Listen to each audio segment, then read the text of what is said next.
Hello YouTube, so it was inevitable that I was going to make this video. I kind of tried to put it off for as long as I possibly could, seeing as also I've already covered this topic with my friend Jimmy on our channel, The Right Dishonourable. You can watch the discussion that we had on Scottish independence here.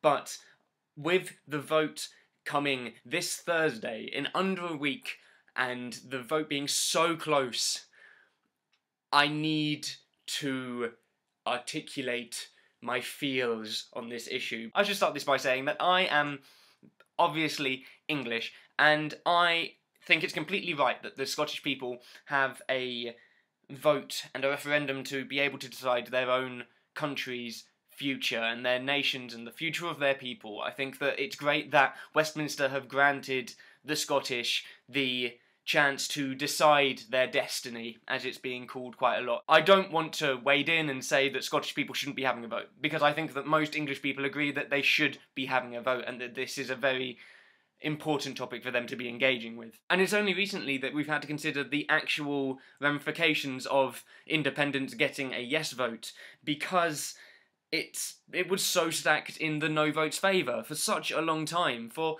ages they were in the 60 and the 70%, and there was no way that independence was going to be able to win that over. But in the last couple of weeks, the polls have been getting really close, and this makes me very nervous. Last weekend there was actually a poll that showed that the yes vote was ahead by 1 or 2%. In case it's not obvious at this point, I don't want Scotland to leave. I really desperately don't want Scotland to leave, because, for completely selfish reasons, it screws with my identity. I'm one of the few English people, I think, that actually feels more British than they do English. My primary identity is somebody who lives on the British Isles, because although I was born and raised in England, I have Scottish ancestry that has always been, like, with my family we celebrate Burns Night, my dad got married in a kilt, and when you start floating around the idea of putting a border between the two countries where I have the strongest roots, where before there was none, that, on a very personal level, kind of screws with my head a little bit. It may seem a little bit pointless for me to be talking about my own identity when it's those north of the border that are making the decision and who should quite rightly be having identity crises, but I fear that that is what this debate has turned into. This debate has turned into the throwing and spewing of ideology and of nationalism, anti-English feeling. That's been really fun. And that's not what independence debates should be about. It should be about concrete facts. And we haven't had those facts. The Scottish people deserve answers on EU membership, currency, Trident, the military, and Westminster has not given that to them. And that's out of order. But because of the way that Westminster has been dealing with this, the Scottish people are going to be going into the referendum on Thursday voting on a wish list that nobody knows will come true. They're voting on a list that the SNP has written for Santa Claus, and Santa Claus is like, not doing Christmas this year, not sure what I'm gonna get people. That was a terrible metaphor. I also worry about the split that this is creating in Scotland. Whoever wins next week is going to be winning by a tiny margin. Whatever way it goes on Thursday, whether they vote to leave or they vote to stay, there's going to be about half the country that don't want that future. And so that's going to split Scotland right down the middle. If the no vote succeeds, if the Scottish people vote no and they decide to stay part of the United Kingdom, we will inevitably have another referendum in 10 years' time. If the Scottish people vote yes, and they decide to go their own way and split away from the United Kingdom and the borders go up, half of the people don't want to be part of that future of the country. And there's no going back from that. I feel that it would be better for Scotland to vote no, and then when they get devolution max, which seems to be what the no vote is promoting at the moment as the alternative, when they get devolution max, see how they like it and have another vote in 10 years. It feels like jumping into darkness and nobody knows how deep it is. You get my drift? Do you get my drift? See, I understand the idea of nation building, and I love the idea of being able to start again. And I get that. And Westminster is pretty crap at the moment. I understand. We have an incredibly underrepresented government. I don't think any of them have been to a non-private school. Most of them have been to Oxford and Cambridge. There's a load of them that are from Eton. They don't represent us.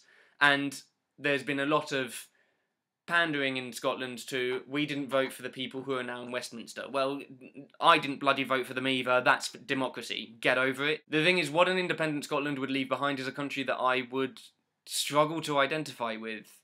We'll probably end up leaving the European Union. Our immigration policies will go even further to the right. Our NHS will probably be privatised more. And that breaks my heart, because in many ways, the gravitas of Scotland has kept the rest of the UK on track. And I think, basically, you're fucking us over. This is quite a difficult video for me to make because I feel so strongly about it. Every time the polls get released, every day on the radio, on TV, my heart just goes, gah!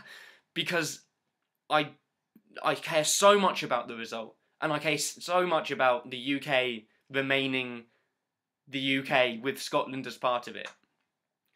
Also, our flag will be shit if Scotland leaves. I mean, come on, it's got piss yellow on it. That said, I cannot reiterate enough how important it is that this is the Scottish people's decision. This is their referendum. This is them choosing their future, their destiny, if you will. We've had Kim Jong-un give his opinions. He wants Scotland to vote yes. Barack Obama wants them to vote no. And we even have some celebrity cartoon characters that are actually voiced by Americans coming out in favour of independence. It's none of these people's, or fictional characters' decisions. Their opinion doesn't matter, and it's the Scottish people's opinion. But I really don't want you to go. And most English people feel exactly the same way, because I think that we lose something. I'd like to think that you lose something. So on Thursday, please stay. And I don't know, we'll name the next royal baby Edinburgh or something. I don't know. We need more royal babies with place names as their real names. I have quite an international audience. If you're Scottish, no need to tell me how you're voting. That's a private thing. But tell me how you feel about the debate. Do you think that it's lacking in content?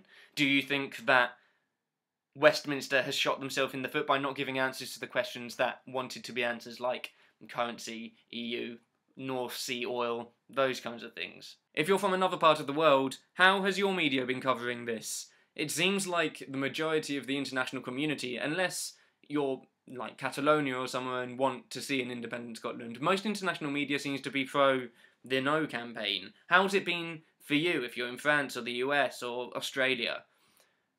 And do you think that it's going to change anything if Scotland does become a separate country? How would you view the rest of the UK after that? Because let's not forget, there's Wales and Northern Ireland as well as England. This isn't just England that gets affected. They get affected too. Leave me comments down below, send me video responses, and you know what? Vote as you will, Scotland. Bye. Sorry, I care about this too much to actually be coherent.